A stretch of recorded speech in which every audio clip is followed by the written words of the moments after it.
Well, class 11th. Next, students, I'm going to start with the next exercise, that is 10D. फिर सब तो पहले कुछ होता कॉन्सेप्ट कर रहे हैं students. This concept is very important. ठीक है, इस कॉन्सेप्ट के रिलेटेड टू सारिया एग्जाम्पल्स ही हैं, सम्स ही हैं. +1 भी बहुत कम करेगा, +2 भी ये कंसेप्ट यूज़ होंगे, तो बहुत ही ध्यान दे नाल देखना है. ठीक है, सब तो पहले ਆਪਾਂ ना डिफरेंट आप पढ़ रहे हैं चैप्टर स्ट्रेट लाइनस है ना. तो स्ट्रेट लाइन की पहले सब तो पहले डिफरेंट टाइप ऑफ इक्वेशनस आती है, फिर उन्होंने इक्वेशनस को कितना सॉल्व करी, तो फिर वो बारे पढ़ांगे. ठीक है, तो सब तो पहले टाइप आप पढ़ते हैं बच्चे स्लोप इंटरसेप्ट फॉर्म की होंगी. स्लोप इंटरसेप्ट फॉर्म जिवें मैं तुहानूं पिछे दस के आई हाँ कि स्लोप की होंगी है. स्लोप देखो, अगर कोई भी लाइन है ना गिवन है, वो लाइन जी एक्स एक्सिस के नाल एक्चुअल दे विच कितना एंगल बना रही, that is called the slope. कि जिवें मैं इस तरीके के नाल तुहानूं दस्सिया सीगा कि कोई भी लाइन जी एक्स एक्सिस के नाल असीं देखते हैं कि कितना एंगल बना रही है. ये जी मैं लाइन आ एंटी क्लॉकवाइज डायरैक्शन दे विच, ठीक है, एक्स एक्सिस के नाल कितना एंगल बना रही है, that is called the slope है ना. एक है मैथड होंदा सी, एम नूं आपां स्लोप दे नाल मैंशन कर दिया सीगा. और एक आपां फॉर्मूला भी कीता y2 - y1. अगर इत्थे दो पॉइंट सानूं मैंशन है y2 - y1 upon x2 - x1. ठीक है, यह भी आप स्लोप कढ़न का किया कि जो whenever the 2 points of the line are given mention, then आ फॉर्मूला होंदा स्लोप निकाल दिंदा. नैक्सट स्टूडेंट्स ये किया कि what is the slope of the any line which is parallel to x axis, what is the equation of the line which is parallel to x axis. अगर कोई line x axis के parallel है की equation होएगी, Y axis के parallel है की equation होएगी. नैक्सट आप पढ़न जा रहे हैं स्टूडेंट्स की स्लोप इंटरसेप्ट फॉर्म किद्दां हुंदी है. ठीक है, देखो बहुत सारे फॉर्मूलेज है, रिजल्ट्स इतने गिवन है, इन्होंने प्रूफ गिवन है. ठीक है, प्रूफ जोड़े आ पेपर के नहीं आते, प्रूफ आप नहीं पढ़ने, आप सिर्फ रिजल्ट्स पढ़ने. ठीक है, पर रिजल्ट्स कितना आ रहे, कितों आ रहे हो सानू पता होना चाहिए. ठीक है, जिवें मान लो कि इन्होंने एक प्लेन बनाया, ठीक है, एक्स एंड वाई प्लेन बनाया, एक लाइन मैंशन है, इदा line A B is a line over here. ठीक है, जी की, ठीक है, वो मान लो कि तुहानू स्लोप जी है गिवन है, एम इज़ द स्लोप. आ लाइन कोई हैगी है, एम वो स्लोप हैगी है. ठीक है, सी इज़ द इंटरसेप्ट. इंटरसेप्ट का मतलब होता है कि वाई एक्सिस से कितना कट कर रही है, जिवें यह चीज़ है ना. ठीक है, इन्ना पार्ट है ना, this is the intercept over here see, this is the intercept.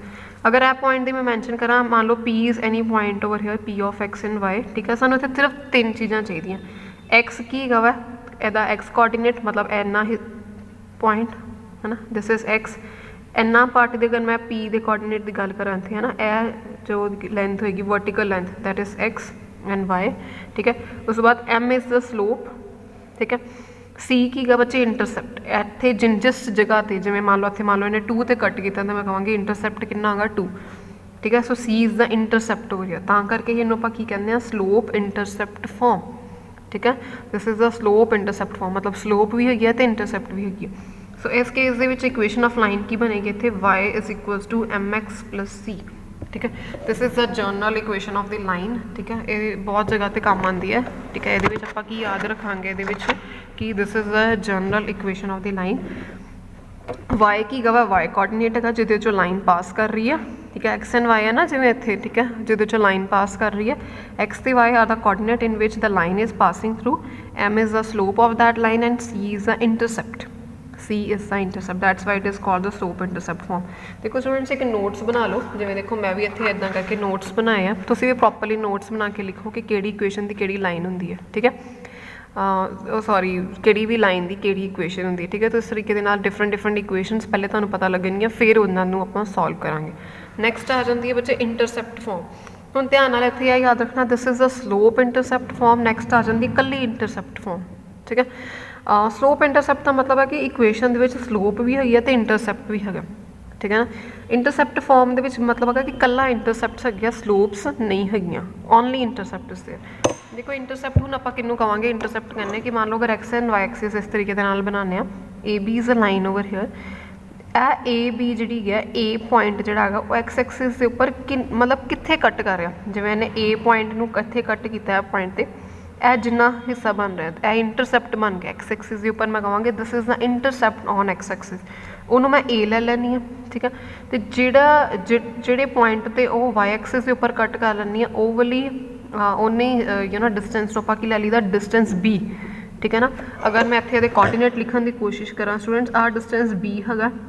ठीक है, सॉरी, ठीक है, तो एक्स वाला तो डिस्टेंस ही नहीं है वाई एक्सिस यानी कि वर्टिकल डिस्टेंस बी है ये कोऑर्डिनेट्स की हो जाएंगे 0,b हुण इत्थे ये कोऑर्डिनेट्स चेक करो इत्थे की आण के कोऑर्डिनेट्स ए कोऑर्डिनेट ए ए लेंथ ए है डिस्टेंस ए है मीनस दिस इज a,0 ठीक है ना दिस इज a,0 तो ए तो बी नूं की कहांगे इंटरसैप्ट्स है ठीक है एंड इस पॉइंट ते अगर कोई पॉइंट उस लाइन के उपर लाई करता p of x and y where x and y are the points in which the line is passing through okay and A तो बी की इंटरसैप्ट यदि इक्वेशन ऑफ लाइन की होगी है वाली कि x upon a plus y upon b is equals to 1 which is the required equation ठीक है इक्वेशन ऑफ लाइन की बनेगी x upon a plus y upon b equal to 1 ठीक है x ਤੇ y की गए जिहदे लाइन पास करती पई है तो a तो b नूं की कहांगे where a and b are the two intercepts on a intercept है वा x एक्सिस के उपर इंटरसैप्ट जो b है वो y एक्सिस के उपर इंटरसैप्ट है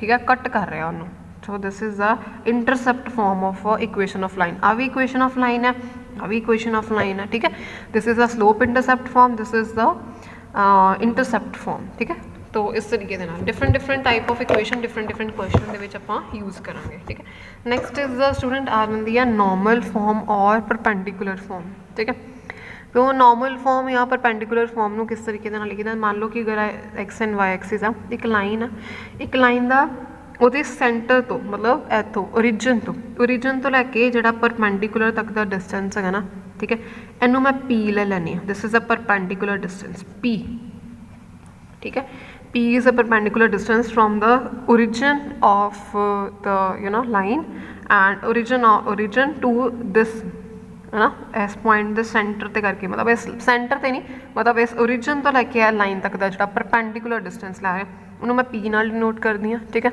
और यही जी परपेंडिकुलर डिस्टेंस है एक्स एक्सिस नाल कितना एंगल बना रहे दैट इज़ द ओमेगा इनू आप ओमेगा कहते हैं W नहीं कहना ओमेगा कहना ठीक है आप एंगल बना रहे हैं ये ठीक है तो इस तरीके के नाल स्टूडेंट्स आप इक्वेशन ऑफ लाइन स्टूडेंट्स यदी फाइंड कर रहे हैं आ जी गिवन लाइन है ए बी ठीक है गिवन लाइन ए बी ये आ परपेंडिकुलर है इन्होंने कुछ फाइंड करना आप equation of line A be the he find करनी सो ये की होएगी कि इक्वल होएगी ठीक है नॉर्मल फॉर्म और परपेंडिकुलर फॉर्म या देखो इत्थे की लिखांगे P is equals to X cos omega plus Y cos omega ठीक है सो ए पी की वैल्यू इतने स्टूडेंट्स ए आ गई साढ़े को वाला परपेंडिकुलर डिस्टेंस फाइंड आउट कर ला नॉर्मल और द परपेंडिकुलर फॉर्म ठीक है so P is equals to X cos omega plus Y sine omega X तो वाई की गया ਜਿਹੜੇ ਆ वाले पॉइंट के उपर वाली लाइन के उपर पॉइंट लाए करते पे पी की परपेंडिकुलर डिस्टेंस है ओमेगा की जो बच्चे एंगल बन रहा सिंपल ठीक है ना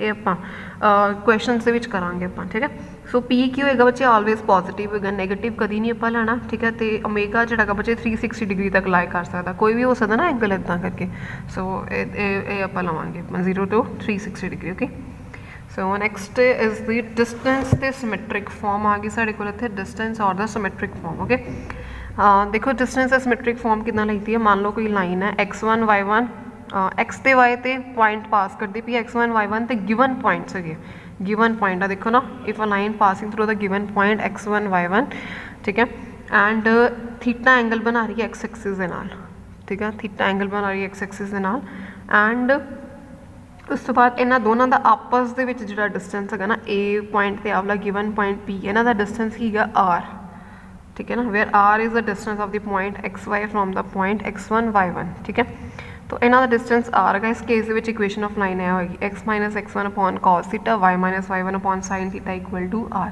स्टूडेंट्स सब तो पहले दस की करोगे इक्वेशनस जी एक नोट्स बना के लिख लो कितने ठीक है नोट्स बना के पहले प्रॉपरली लिख लो आफ्टर दैट अपन बेस के उपर सम्स करांगे फिर इन्होंने यूज़ करांगे okay so first question students मैं दस रही हूँ तुहानूं इत्थे फस्ट एग्जाम्पल इज़ ध्यान नाल देखो सारे first example find the equation of the straight line making an angle of 135 degree with the x axis and cutting the Y axis at a distance of 2 below the origin ठीक है सब तो पहले तो देखो इक्वेशन ऑफ स्ट्रेट लाइन बनानी है ठीक है जी कि कितना एंगल बना रही है एक्स एक्सिस के नाल 135 डिग्री का मतलब मान लो कुछ इदा की है ना and cutting the Y axis at a distance 2 units below it मतलब कुछ इदा की लाइन है देखो ध्यान सारे जने देखो ਇਹ ਲਾਈਨ ਹੈਗੀ ਹੈ एक्स एक्सिस ਦੇ ਨਾਲ ਕਿੰਨਾ ਐਂਗਲ ਬਣਾ ਰਹੀ ਹੈ 135 डिग्री। मतलब मान लो कि कुछ इदा लाइन की बनेगी कि 135 डिग्री का एंगल बन रहा, या ए लाइन इस साइड ते पला लैने इन्हों कुछ इदा की बना लेने, बिकॉज 135 इदा ही बनेगा ना, क्योंकि इदा बन रहा एंगल। ठीक है, सो एक्स एक्सिस इधर वाले एक्स एक्सिस तो लैके इतों तक वाला एंगल मान लो let it be 135 degree. Okay, so this is the line given over here and की लिखा है कि cutting the Y axis at a distance 2 unit below the origin, कि वो वाई एक्सिस या वाई एक्सिस आ 2 यूनिट्स बिलो द ओरिजिन, मतलब आ ओरिजिन आ ओरिजिन तो भी 2 यूनिट थले, यानी कि आ 2 यूनिट्स होएगा। ठीक है, यानी कि 2 यूनिट्स बिलो द ओरिजिन का मतलब होगा कि वाई एक्सिस नैगेटिव लै रहे हैं, मतलब 2 यूनिट्स बिलो द ओरिजिन। ठीक है, बिलो द ओरिजिन लवांगे तो वाई एक्सिस नैगेटिव आ, सो इट मीनस कि पहले तो थीटा गिवन है। ठीक है, असी ये स्लोप गिवन है, इंटरसेप्ट गिवन है, उन्होंने कहा कि equation of line find out करो। इट मीनस इतने कि इक्वेशन ऑफ लाइन बनेगी y is equals to mx plus c, that is the slope intercept form. मैनू किदा पता लगा कि मैं इतने स्लोप इंटरसेप्ट फॉर्म लगानी, क्योंकि इक्वेशन ऑफ लाइन तो 4-5 है कि लगाओगे इतने।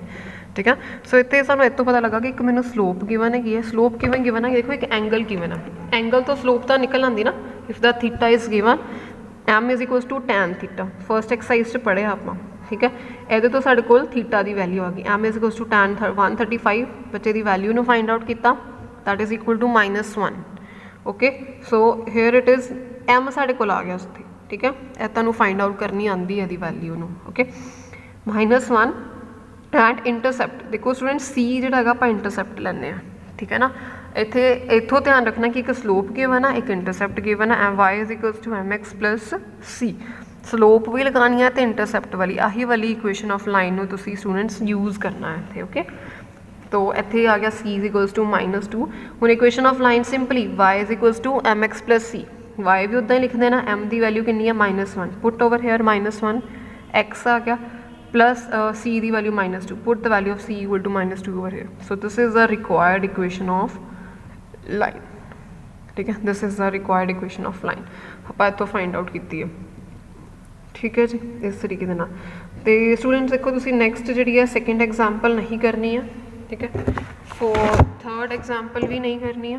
Next I am going to explain about the fourth example. देखो फोर्थ एग्जाम्पल देखो स्टूडेंट्स कितना करेंगे, find the equation of line which makes the equal intercept on the axis and passing through the point 2 and 3। मैं students इतने figure बना के दस देनी, बिकॉज हर क्वेश्चन फिगर के नाल बनेगा। ठीक है ना, तुहानू फिगर क्लीयर हो जाएगी, पता लग जाएगा कि मैं केड़ी इक्वेशन करनी है, किदा काम की चल रहा है की नहीं चल रहा। अगर फिगर ही नहीं क्लीयर होएगी, पता ही नहीं होगा कि फाइंड की करना, ठीक है ना, फिर नहीं क्वेश्चन होंगे। सो फिगर हमेशा आप क्लीयर रखी दी है। देखो इतने की गिवन है, कुछ इदा की टाइप की इक्वेशन बनेगी, जो इतने क्या ना इक्वल इंटरसेप्ट की गल आ गई on the axis, intercept axis के उपर लग रहे हैं इक्वल इंटरसेप्ट। देखो 0 आ ए है, this is the B point. ठीक है, सो एक्स एक्सिस के उपर उन्होंने क्या एक्सिस, इसका मतलब एक्स एक्सिस के उपर भी इंटरसेप्ट बना रही है एंड वाई एक्सिस के उपर भी बन रहे इंटरसेप्ट एंड इक्वल इंटरसेप्ट है। देखो अगर आप जनरली गल करिए, जनरली गल होंगी है कि आ ए इंटरसेप्ट आता है, बी इंटरसेप्ट आता है। ठीक है ना, and passing through the point 2, 3 आ जी लाइन है यह पी एक पॉइंट लै लो, मतलब आ 2, 3 लै लो, इस पॉइंट के विचों पास करती पी है। ठीक है, उन्होंने कहने का मतलब है नाउ इंटरसेप्ट गिवन है। ठीक है, स्लोप की कोई गल नहीं की इन्होंने। इट मीनस इतने आप equation of line find out करनी है। इक्वेशन ऑफ लाइन कितना फाइंड आउट करांगे, देखो स्टूडेंट्स इतने इक्वेशन ऑफ लाइन फाइंड होएगी इंटरसेप्ट फॉर्म की। So X upon A Y upon B is equals to 1। So this is the intercept form. आ देखो बच्चे इंटरसेप्ट फॉर्म है, फॉर्मूला तुहानू हुणे लिखवाई है, this is the intercept form.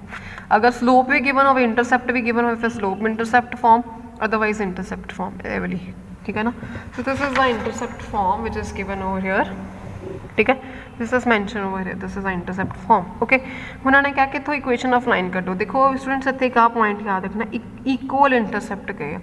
Equal intercept का मतलब है कि ए तो ए ले ले, लैट द इंटरसेप्ट भी ए एंड ए। ठीक है ना, आप डिफरेंट डिफरेंट इंटरसेप्ट नहीं लैने, इतने तो डिफरेंट है ना, बट इट इज़ मैंशन कि इंटरसेप्ट इक्वल है। इसका मतलब जिन्ना इंटरसेप्ट है उन्ना ही इंटरसेप्ट है वा। Okay, so it is a and a, दोनों ही ए ले ले। सो आ वाली इक्वेशन इंटरसेप्ट फॉर्म वाली इक्वेशन यूज़ की, x upon a plus y upon a equal to 1 की इक्वेशन बन गई, x plus a y is equals to a. ठीक है। नैक्सट ਆਪਾਂ ਕੀ यूज़ करना कि आह वाली इक्वेशन तो बन गई लाइन की, पर इक्वेशन किहदे चों पास करती पई है 2 ते 3 पॉइंट चों पास करती पई है। ओके, सो 2 कोआर्डिनेट पुट कर दो, एक्स की वैल्यू 2, वाई की वैल्यू 3 पुट की 2 + 3 ए की वैल्यू आ गई 5। ओके जी, सो आही वाली वैल्यू ए की value put it over here, x + y = find which is the required equation of the line. ठीक है, इंटरसैप्ट वाला कंसैप्ट आप यूज़ किया ये। ठीक है स्टूडेंट्स, इस तरीके के नाल काम करना वाला। सो दिस इज एग्जाम्पल नंबर 4। ठीक है, नैक्सट आप करते हैं एग्जाम्पल नंबर 5। ठीक है, एग्जाम्पल नंबर 5 देखो ध्यान नाल देखनी है। A line passing through the point 3, 4 and sum of intercept of the axis is 14. Find the equation। देखो अभी इंटरसेप्ट का ही एक हैगा वा क्वेश्चन। देखो इंटरसेप्ट उन्होंने की किया कि एक लाइन है 3, 4 पॉइंट जो पास करती भी, मतलब लाइन है passing through point 3 and 4। Okay, and sum of its intercepts on the axis is 14, मतलब जिन्ने भी वो इंटरसेप्ट गया ठीक है उन्होंने मैं ऐड करा तो 14 के इक्वल आ जाते। इंटरसेप्ट इत्थे वाला इनू की कहते हैं ए, इत्थे जिहड़ा इंटरसेप्ट बनता उन्होंने बी कहते हैं। सम ऑफ इंटरसेप्ट 14 देने का मतलब है कि ए + बी करा तो 14 आता मेरे को, है ना। इंटरसेप्ट का सम करो तो 14 आता। मैं इन्हू लिख सकती हाँ, एक इंटरसेप्ट ए हो गया ठीक है। अगर मैं इतने बी की वैल्यू ने कैलकुलेट करना हो कहना राइट 14 - ए। ठीक है, चलो हुण आपां इहदे की करना है, इक्वेशन ऑफ लाइन को फाइंड आउट करना। सब तो पहले देखो इक्वेशन ऑफ लाइन की होंगी इंटरसेप्ट फॉर्म्स x/a + y/b = 1। सो x/a + y/b की वैल्यू बच्चे कितनी है 14 - ए विच इज़ इक्वल टू 1। इस बेसिक इक्वेशन तो शुरू करता आपां। ठीक है, इत्थे शुरू किया।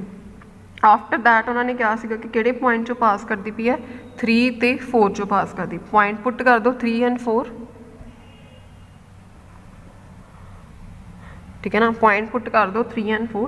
3/a + 4/14 - a = 1। इनू सॉल्व किया बच्चे। ठीक है, LCM लिया 3 14 - a + 4a = a, यह दोनों चीज़ इधर आ गई। ठीक है, इनू सॉल्व किया। ए दियाँ स्टूडेंट्स मेरे को 2 वैल्यूज़ आ गई। ठीक है, यही वाली वैल्यू पहले 6 नू पुट करो ये x/6 + y/14 - 6 किया, आ इक्वेशन बन गई। आफ्टर दैट एक बार 7 इक्वेशन पुट करो, 7 पुट करो, 7 14 - 7 है बन गई, 2 इक्वेशनस बन गया। This are the equations of the line. ठीक है, तो स्टूडेंट इस तरीके के नाल आ क्वेश्चनस हो गए। ए वाले क्वेश्चन सिर्फ जिहड़े हैगे सीगे इंटरसेप्ट फॉर्म के उपर बेस्ड सीगे क्वेश्चनस। ठीक है, तो ये बेस से स्टूडेंट्स कुछ स्टार्टिंग वाले क्वेश्चनस है exercise you would do the questions. देखो किन्ने क्वेश्चनस ये बेस पे हो सकते हैं। ठीक है, so thank you so much students.